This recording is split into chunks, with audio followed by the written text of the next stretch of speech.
on se retrouve pas pour le sujet le plus sympa du monde. Coucou, bonsoir ou bonjour, là c'est le soir. Ça fait longtemps que je tiens à faire cette vidéo. Je crois qu'en vrai j'ai un peu commencé les vidéos YouTube pour cette vidéo. Même si c'est bizarre à dire comme ça. Parce que c'est pas un sujet très joyeux. Je me suis même fait des notes pour rien oublier. Et je crois que c'est celle que je vais faire le moins à l'arracher au monde. C'est un sujet qui est très tabou. C'est le deuil d'une amie. De quelqu'un de mon âge. Oh, j'ai pas allumé le micro. Tu te foutrais de ma gueule là. Tu te foutrais de ma gueule de ouf. J'avais regardé beaucoup de vidéos et je trouvais pas du tout ce que je voulais à chaque fois. La seule qui s'est un peu rapprochée, c'est celle d'Esil. J'espère que je dis bien son nom. Celle d'Esil sur le deuil parental. Mais encore une fois, c'était pas ça. C'est une vidéo où je vais plus me confier, que je vais donner des tips, mais c'était aussi une vidéo où j'ai eu vraiment besoin. J'aurais eu besoin d'avoir cette vidéo quand je me suis retrouvée 6 mois plus tard. J'en parlerai plus tard, mais 6 mois plus tard à être totalement malade et à ne plus savoir ce que je fais de ma vie. J'ai été entourée de gens qui ont vécu des deuils. Encore une fois, c'était pas forcément des deuils d'un ami, qui ont vécu des deuils et qui m'ont dit ça va être des hauts et des bas. C'était très bien. Mais je sais qu'on se retrouve pas tous dans cette situation et certaines incompréhensions des gens autour de nous, même si ça va arriver à tout le monde. C'est quelqu'un qui était très important dans ma vie, pas forcément depuis très longtemps, mais qu'il est devenu très vite. Et c'était quelqu'un qui me donnait tout et à qui j'ai essayé de donner le plus possible. Je lui parlais par message le jour d'avant et le lendemain on m'appelle pour me dire qu'elle est décédée. Je me suis retrouvée un peu... on l'a annoncé et pour moi ça a été horrible. J'en ai hurlé, je me souviens, j'en ai pleuré, j'arrêtais pas de pleurer. Mais en même temps, c'était pas... Ça allait. Je pense que c'est ça que les gens ne comprennent pas. Tout de suite quand il y a un décès, c'est que... Moi, j'étais pas triste. J'étais... Ça m'a crevé le cœur, mais c'était pas de la tristesse. Je me suis retrouvée à devoir le dire à tout le monde.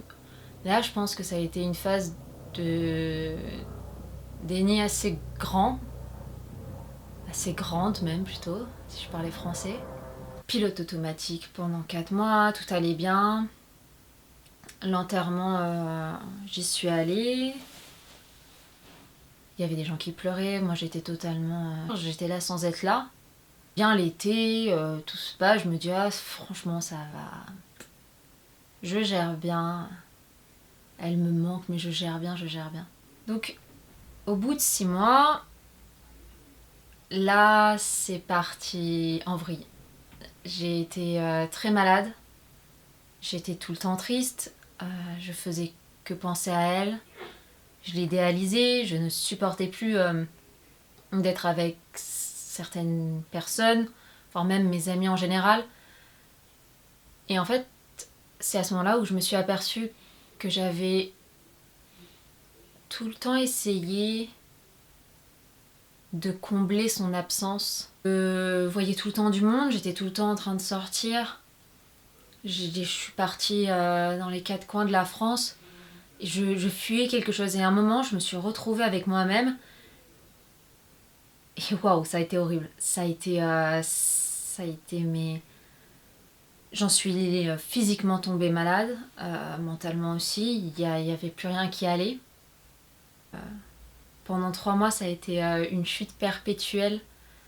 Ça a été une période très dure, mais ça a été une période très nécessaire.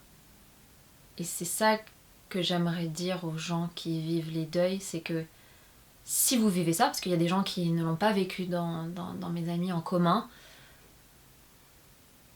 c'est que si vous vivez ce moment-là, que vous êtes malade psychologiquement, physiquement ou même les deux, c'est horrible, mais passez ce moment-là, vivez-le le plus possible. Et il m'a vraiment aidée. À partir de décembre, je sais pas pourquoi ça allait mieux. Alors, moi j'ai fait le choix de voir une psy. J'en ai vu une, ça m'a fait du bien. Ça m'a vraiment aidée dans mon étape. Je sais que beaucoup de gens ils en ont pas vu. Je connais des gens qui n'ont pas eu besoin, qui se sont sentis de passer ces étapes seuls. Et là, je vois qu'il y a marqué au bout d'1 an l'anniversaire. Vous voyez, au bout d'1 an l'anniversaire, je me souviens que ça m'a fait beaucoup de bien. J'allais déjà mieux, physiquement, mentalement. Les deux vont de pair avec moi. Et pour les 1 an, je suis partie à Rennes. D'ailleurs, j'aurais dû être à Rennes à ce moment-là. Parce que j'aime bien passer ce jour-là seule. Et j'aime bien faire un point sur ma vie. Bon, déjà, c'était quelqu'un qui était très important, encore une fois. Et ça aussi, c'est quelque chose dont je voulais parler. C'est que il y a eu un côté, et il y a toujours un côté, où elle est idéalisée. C'est cette idéalisation qui parfois peut paraître aussi très bizarre pour les gens, pas saine. Mais je peux pas faire autre chose. Elle le restera.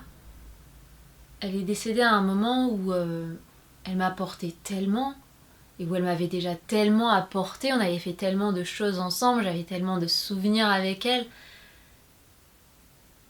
que c'est pas possible de l'éternir. Parce qu'elle a toujours été parfaite. J'ai écrit comment j'en ai vu la fin, enfin vraiment la fin. C'est des hauts et des bas tout le temps. Il y a des moments où malheureusement moi je l'ai très mal vécu parce que ça ne m'arrivait jamais. Je suis quelqu'un d'assez sociable. J'aime beaucoup être entourée de gens, même si je peux être seule, mais j'aime beaucoup être entourée de gens. Je me sens jamais vraiment très mal en société. Et depuis qu'elle est décédée, et la première fois où ça m'est arrivé, ça a été horrible. J'étais déjà malade. Ça a été ignoble. Je me suis retrouvée dans un groupe et tout d'un coup, je sais pas ce qui s'est passé. Je sais même plus de quoi on parlait. Je sais vite fait, mais ça n'avait rien à voir avec elle. Et là, tout d'un coup, je me suis sentie mal. J'ai commencé à hyperventiler comme si j'allais avoir une crise d'anxiété. Et je leur ai demandé de se barrer. Heureusement, ils étaient chez moi. C'était pas possible. Je ne pouvais plus être avec des gens. C'est comme si je voulais être qu'avec elle. Et je me suis aperçue que c'est pour ça que j'ai marqué est-ce vraiment la fin? Parce que non. C'est des hauts et des bas. C'est qu'il y a des moments où je vais être là. Alors je pense à elle tout le temps, tous les jours. Je parle toujours d'elle au présent aussi, ça j'y reviendrai. Est-ce que c'est vraiment la fin? Non. Parce que je pars du principe qu'il n'y en aura pas vraiment. Il n'y a pas de avant et après. Enfin, il y a un avant et après. Dans l'évolution de la personne, je suis quelqu'un de moins insouciant. Parce que malheureusement, j'ai pensé à des choses que j'aurais pas dû penser à mon âge. Mais l'après, ça fait de toi une nouvelle personne. Je sais que moi, je me suis beaucoup plus calmée. J'ai des objectifs maintenant qui sont, je dirais pas beaucoup plus sains, parce que je suis pas quelqu'un forcément qui part du principe qu'il y a des choses plus saines que d'autres, mais j'ai des objectifs, je veux les atteindre. Et il y a un côté qui est peut-être hyper naïf, mais j'ai envie de les faire aussi pour elle. Elle est tout le temps avec moi. Je la porte. Et on faisait les mêmes études, on a passé le même concours. Elle est là. C'est pour elle que je fais un peu tout la plupart du temps. Et tout tourne autour d'elle, mais une bonne partie de ce que je fais, ce que je pense, tourne autour de ce moment qui a été quand même un des plus importants de ma vie pour l'instant. Après, je n'ai que 25 ans. Hein. Je porte un petit sac avec cette personne dans ce sac et tous les jours elle est là et tous les jours quand je rigole, je la vois rigoler. Quand je pleure, elle pleure à côté de moi. Quand je vais mal, j'ai envie de lui parler à elle, parce qu'encore une fois, elle est idéalisée. Parfois, il y a juste à elle, j'ai envie de parler de certains problèmes. Maintenant, c'est passé. Je sais que c'est passé au bout d'un moment. C'est passé au bout de peut-être un an et demi, où j'ai plus cette chose horrible où j'avais forcément envie de parler à elle. Ça veut dire que même si j'essayais de parler à quelqu'un, j'essayais de retrouver les mêmes réponses chez la personne. Non, là c'est bon, je me suis fait, elle est pas partie en voyage, elle est décédée, je ne peux plus la retrouver, je ne peux pas lui envoyer de message. Mais c'est vrai que c'est très bizarre quand on voit une personne qui a un peu la même démarche, qui est un peu pareil, c'est très dur. Je me souviens, il y avait quelqu'un devant moi dans le métro 3-4 mois après son décès qui marchait et tout d'un coup, en plus j'écoutais une musique et j'étais là, faut que je lui envoie un message. C'est des hauts et des bas tout le temps et on s'y fait. Et d'ailleurs, ils deviennent de moins en moins hauts et de moins en moins bas. On redevient un peu la personne qu'on était avant, mais il y a quand même beaucoup de choses qui ont changé en même temps. Un entourage qui a changé, un vocabulaire qui a changé, des souvenirs qui ont changé. Ça aussi, ça a été quelque chose de très dur parce que tous ces moments-là, tu te souviens, ils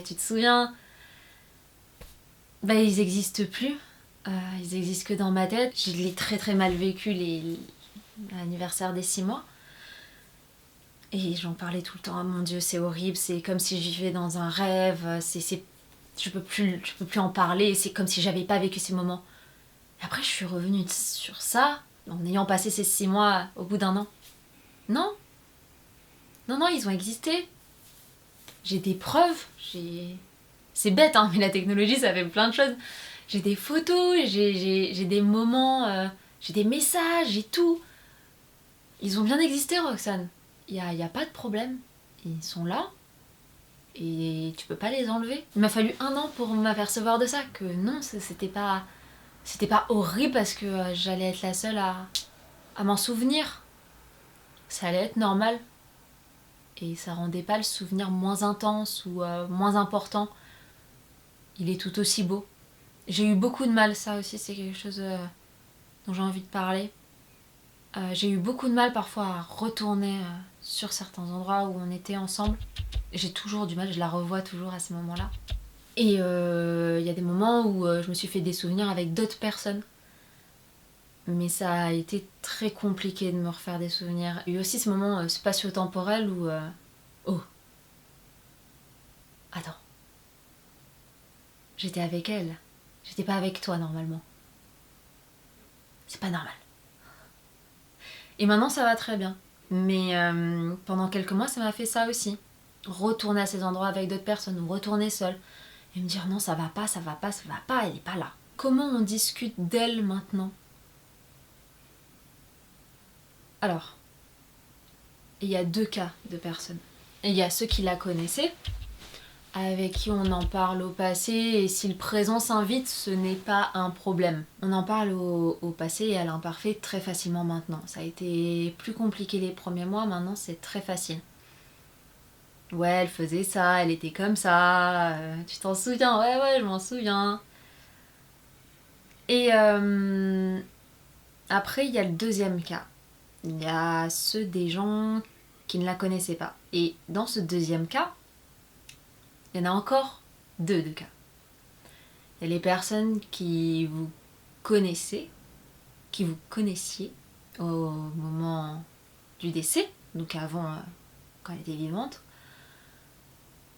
Alors ces personnes, il y a beaucoup de gens, j'en parle au passé assez facilement, très facilement même, parce qu'ils m'ont vu parler d'elle au présent, ils m'ont vu après bugger, et maintenant ils comprennent très bien et ils me posent plus de questions, ils savent que quand je parle au passé de certaines anecdotes, souvent c'est avec elle. Puis donc il y a les... Alors je voudrais aussi parler du fait que ces personnes-là, les personnes qui vous ont connu avant, après et pendant, avant, pendant et après, j'ai eu beaucoup de mal à m'en défaire pour certaines. Même si elles étaient très toxiques, j'ai eu beaucoup de mal à m'en défaire parce que c'était comme revivre des souvenirs et je pouvais juste pas leur dire au revoir. Et si vous vous attachez à des relations qui sont un peu toxiques à ce moment-là, c'est normal.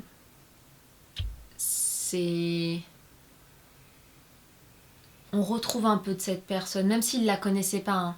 Moi, il les connaissait pas, elle les connaissait pas forcément et il la connaissait pas du tout. Mais chaque fois que je pense surtout à ce garçon, mais chaque fois que je le voyais, je la voyais elle. Et je me voyais moi avant.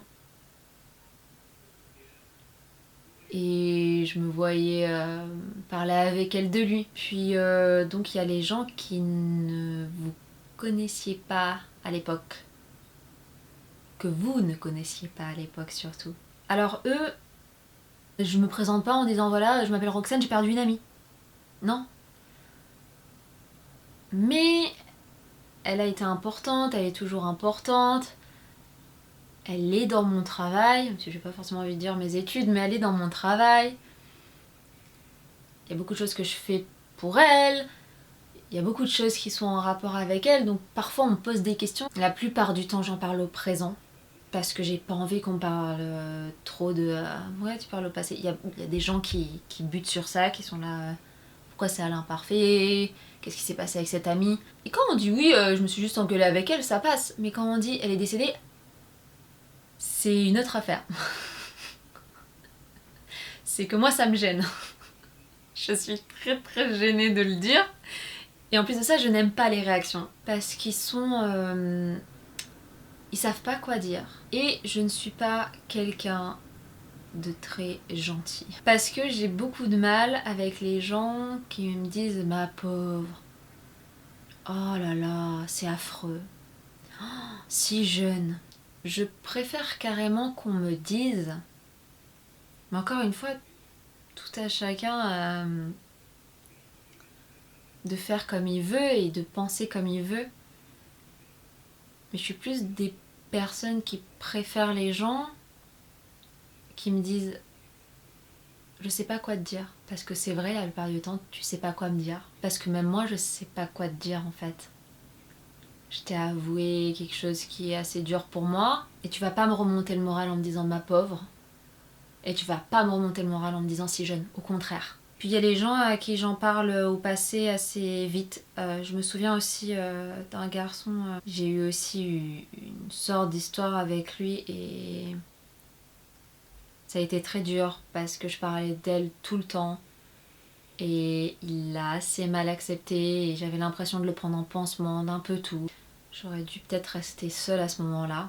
Et d'ailleurs, c'est ce que j'ai fait pendant plusieurs mois. Je me suis dit ok, Roxane, là, tu vas rester seule, tu vas pas prendre de pansement, tu vas rester avec les gens que t'aimes et que tu connais et qui te connaissent. La plupart des gens avec qui je suis, même 100% en fait des gens qui me côtoient, le savent. J'ai vraiment du mal à trouver des réponses à ces questions. Je cherchais beaucoup de choses sur le deuil, je cherchais beaucoup de choses sur en parler. Il y avait beaucoup de choses pour les parents qui avaient perdu leurs enfants, les enfants qui avaient perdu leurs parents, beaucoup de liens familiaux. Mais il n'y avait pas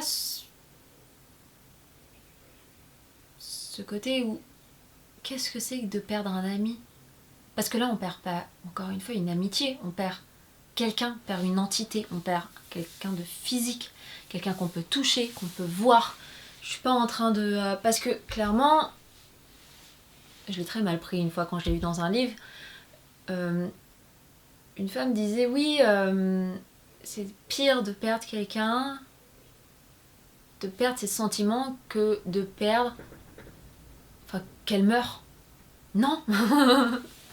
Ça fait du mal, mais ce n'est pas pire, au contraire, parce que je la vois être heureuse. Et même si ça me fait du mal, peut-être parfois qu'elle soit heureuse, alors que moi je ne le suis pas dans cette situation, ben je sais que je vais l'être et qu'elle peut donner du bonheur aussi à l'autre personne, ou à une autre personne, ou à d'autres personnes, ou aux personnes qui sont autour d'elle. Alors que là, mon amie, elle est plus là et elle donne plus de bonheur. Ça m'a très énervé cette ligne-là. Pourtant, ce livre est très bien.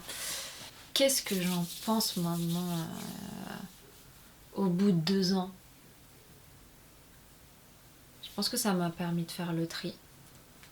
Je pense que ça m'a permis de mieux me connaître. Ça m'a rendue très très forte. Peut-être trop indifférente sur certains sujets. Ça m'a rendue très très indifférente, très facilement indifférente à certaines choses. Il y a des trucs qui pourraient me faire du mal.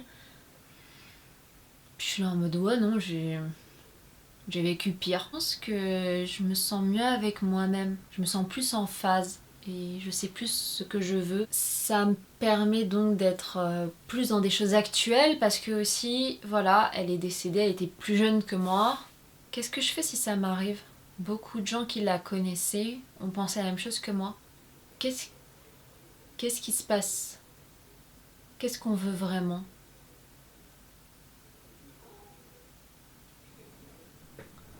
Et puis même d'un point de vue très terre à terre, c'est horrible de dire ça, hein, mais j'ai eu des conversations comme ça avec des amis en commun. On a parlé pas mal, on parlait d'enterrement avec leurs parents. Moi, je me suis retrouvée à parler de comment je voulais être enterrée à mes parents. Et c'est peut-être pas quelque chose à 23 ans dont on parle à ses parents. C'est quelque chose qui arrive surtout, j'ai l'impression, quand on perd quelqu'un qui est jeune, quelqu'un de notre âge, voire plus jeune. Parce que il y a ce côté où waouh, j'ai dépassé son âge en fait. Ou alors il y a un moment où on va dépasser son âge. Puis surtout, c'est des choses. Clairement, son décès, c'est quelque chose que je fais pratiquement tous les jours. 1 an et quelques après, je suis allée la voir. Ça m'a fait beaucoup de bien. Et je sais maintenant que j'ai envie d'aller la voir le plus souvent possible. Alors c'est bizarre aussi de dire aller la voir. Le cimetière, c'est toute une histoire. Mais oui, il y a beaucoup de choses qui ont changé. Il y a tout ce côté très... Je sais qu'à 19 ans, j'étais dans ce lit d'ailleurs. Et je la connaissais même pas. Je m'étais mise dans ce lit et je me disais, waouh, un jour je vais mourir. J'en avais parlé à mes parents, ils m'avaient dit, ouais, bah c'est normal. Toujours un moment où on s'en aperçoit. Et c'est une autre chose de s'en apercevoir qu'on n'est pas... parce que quand on est enfant, on pense qu'on est invincible et tout. C'est une autre chose de s'en apercevoir que de le voir, de le vivre. J'avais vraiment besoin de faire ces étapes. Je me souviens que ça aussi, c'est quelque chose que j'aimerais dire. Il y a des gens qui vont pas aux enterrements, il y a des gens qui ne vont pas au cimetière. Et c'est normal. Ne vous forcez pas, ne soyez pas forcé par quelqu'un. Si vous vous sentez pas d'y aller, n'y allez pas.